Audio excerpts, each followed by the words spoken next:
Hello everybody, and welcome back to World of Warships Legends. My name is Spartan Elite 43, and tonight we are back in the Amagi, and we're on Land of Fire. Now, I'm gonna be real honest. There's a whole lot of goofy going on in this match. And by goofy, I mean, there's no other way for me to put this, but there was a lot of dumb crap that went on away from me in this match. Now, first of all, I'm in the Amagi. We're on Land of Fire.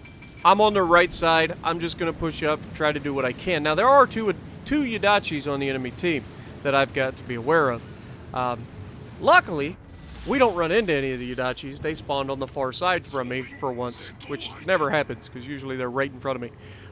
But as you're about to see, I have a Yodachi in front of me. I think it's a Yodachi. Yep. Yodachi directly in front of me. I also have another battleship.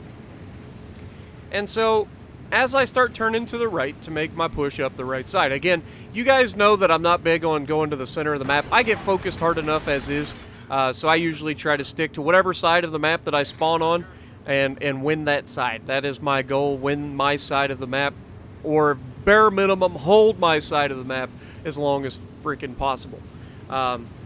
That's my goal. And in this one, you can see I do actually have my headset plugged in. And it didn't matter. There's nobody talks in this game. I end up using the dialogue wheel later. People confirm things, and then they just absolutely potato in the most epic way possible. Hello, Helena. How you doing? 410mm rounds versus a light cruiser.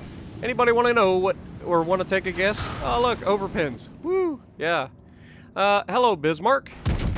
Surely I won't overpin you, except I'm shooting at your superstructure, so I'm definitely going to overpin that. But yeah, so this match is gonna be a bit of a long one, so get your snacks, we'll wait, and, you know, when you get your snacks and get something to drink, come on back, sit in, and we're gonna have a bit of a crazy match here. It's gonna be one of those where we have to do everything to the best of our abilities, and it requires a lot of luck. You'll know what I'm talking about when it happens. Now, as you can see, both Helenas are over here. And their Bismarcks are both over here. One of them you can see off in the distance to the far left, and their Kutuzov is coming over here. So we have 3 fire starters and 2 Bismarcks on this side of the map. Luckily, my team decided to come over and help me as well. So we have a Yodachi over here, and a cruiser, and 2 battleships plus me. That's plenty normally. Now look at this shot. That should be death. That's 410mm rounds, all impacting your broadside. Like, that'll rip the nose of that ship clean off. Now, I get it. It's a game mechanic. I'll stop griping about it. But it's just something that I like to point out. Now, this next shot can only be described as the most Japanese dispersion you can possibly get. Wait for it. Really? Really? Really, game? Is that how we doing this? He's 10 kilometers from me and I just painted a circle around his ship? Okay. But don't worry, guys. That's the last time that this guy gets away with being an absolute tool. You can only play around in front of 16-inch guns for so long, and as soon as he angled his ship, he was a dead man. Because overpins are no longer a thing. Down he goes. 20,000 damage in that one salvo, taking us up to 2,500 or 25,609. Now, if you look at the map right now, you'll notice a few things. Our one destroyer that's against their entire enemy team over there with a battleship to help him, and there's a cruiser in the center of the map. Everybody else is on my side of the map, which means one of 2 things needs to happen. 1, we need to push really hard on this side. Or 2, we need to have some people fall back and defend the base, because as soon as they're done killing that battleship, they've got free reign. Oh my god. Wait for it. Pow! Really? Come on! That should have been another kill. That guy's plenty far enough to slow down these rounds enough that it should have absolutely detonated him. But again, you know, overpins are a thing, I get it. It's alright though. Helena, look out. Torpedoes! And gone. Yep, you sit still long enough, eventually torpedoes find you. That's just how that works. And the fact that you got killed by a cruiser, or by a destroyer in a cruiser is, you know, bad enough. Now, this Kutuzov's going to get lucky for a long time. I'm not going to lie. I apparently am the only one that realizes that fire starters are a thing, and you should probably get rid of them as quickly as possible. Now, also, you'll see here that I'm talking in chat. I have realized that the enemy team has now beat their side of the map, which means those destroyers have free reign to run straight to the cap. Now, you can make all the arguments that you want on whether or not I should have, at this moment, turned my booty around and went straight back to base to try to defend. But, in my mind, we have 2 destroyers, multiple cruisers, 2 cruisers, at least three cruisers in position to defend the base. I can't get back in time if both of those destroyers get into the base. There's no way. So my goal here is to take the attention of the enemy team, do as much damage to them as possible before I die, and hold long enough for my team to go back and defend the base. And that will allow... he got away with it again! That will allow my team to win the match. It's a long shot, but that's all I've got. I'm too slow to get all the way back to the base at this point. You've seen how long it's taken. It's taken me, what, 6 minutes to get to this point. So, it just takes time, and we don't have time. So, you'll notice I use the dialogue wheel. I'm trying to get everybody's attention. You can see there's a destroyer spotted by the cruiser right now, and that cruiser should have no trouble getting rid of that destroyer. Unfortunately, that's not how it works. I don't know if the battleship that's over there does something to the destroyer or the cruiser or what, but that cruiser is going to die. And it's probably more due to the fact that he's hiding behind an island the entire time, and then when the cruisers both strike, he can't run away. And so he just absolutely gets obliterated by torpedoes. Just a guess. But as you can see on the map, both of them are kind of attacking him all at once. Now, we've already killed 2 of the fire starters. We killed Helena, we killed Kutuzov. We've got 2 Bismarcks out here, and you can see I am trying desperately to get my team to go back. I keep looking at my destroyers, and about this point, I'm like, Yudachi, what are you doing, man? You literally were in position to defend the base, and now you have sailed clear across the map to try to attack battleships, which are no threat to the game whatsoever. What are you doing? And I have no problem pointing that stuff out in game chat. I'm not being a jerk. I'm pointing out the obvious. The enemy is going to win this match by capping our base, because our team just doesn't want to do anything about it. Now, to his credit, one of the cruisers has turned around and headed back to defend the base. Unfortunately, the cruiser that turns around to defend the base, once again, is no match for a destroyer, apparently. Because, for whatever reason, everybody in a cruiser on my team just cannot kill a destroyer to save their life. Literally. Can't kill a destroyer to save their life. Now, I am well aware that there are 2 battleships over there that are potentially helping these 2 destroyers. But, why would that cruiser cut in front of that island, knowing full well that he's going to put himself in between himself, or the base and the battleships? It's not a good place to be in a cruiser of any type. Now, as you can see, this Bismarck has given up running away. He has charged forward, and I am almost loaded and ready to deliver the absolute broadside to end all broadsides. Wait for it. Pow! Really? Why is it that I can't just kill a man? We shoot 10 rounds, we hit him 6 times from point friggin' blank.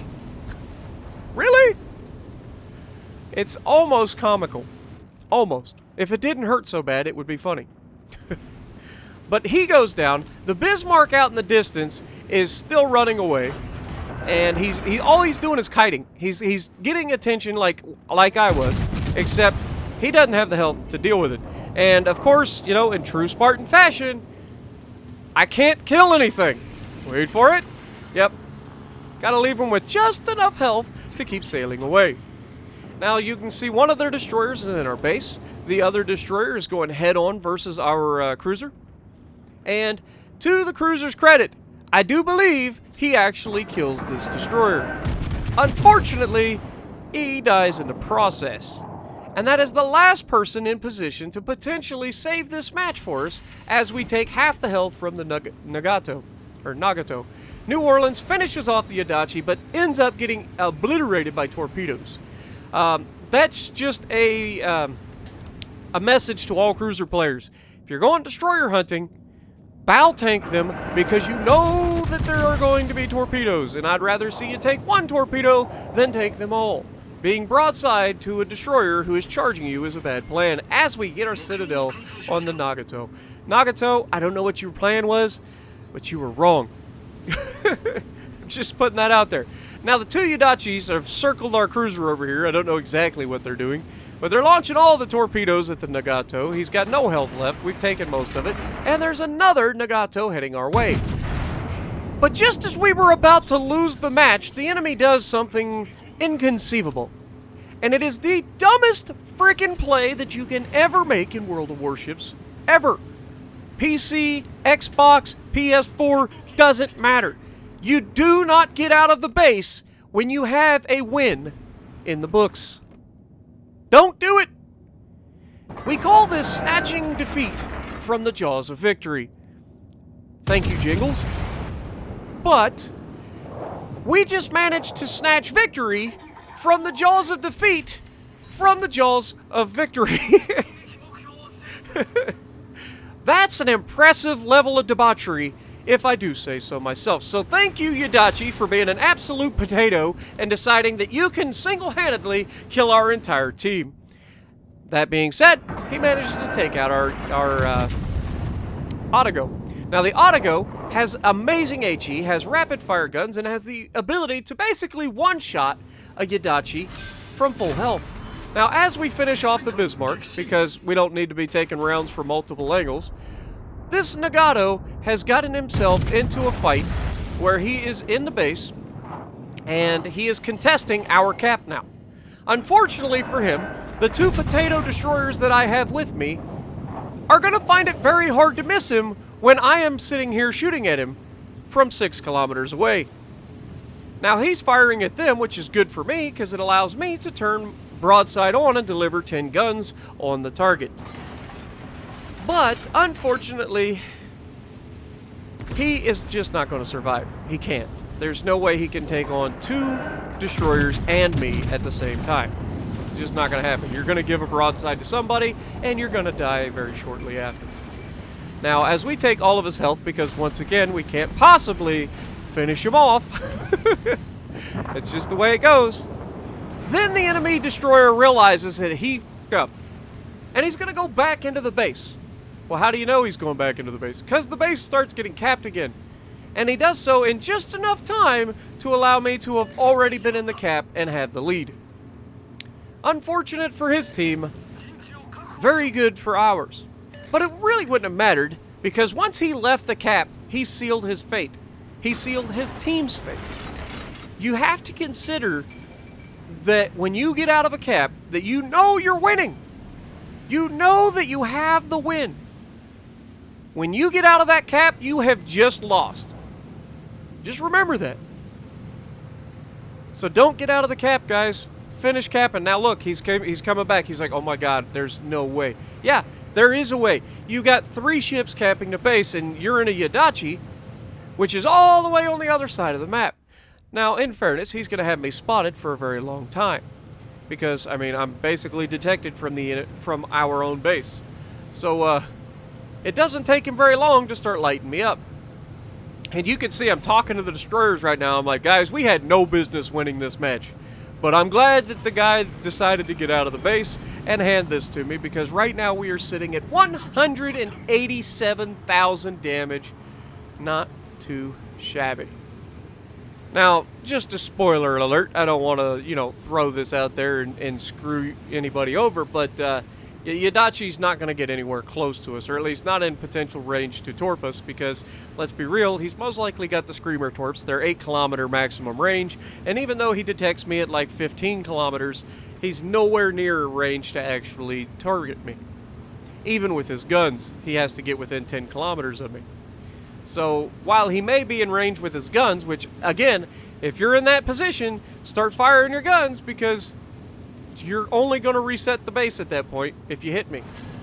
But we managed to capture the base. We managed to steal the win from the loss that should have been a win to begin with. But, sometimes you just get lucky. and I had just the right amount of potatoes on my team and the wrong potato on the enemy team. So I hope you guys enjoyed. If you did, punch the like button for me, leave a comment below, subscribe to the channel if you haven't already, and as always, I will see you in the next video.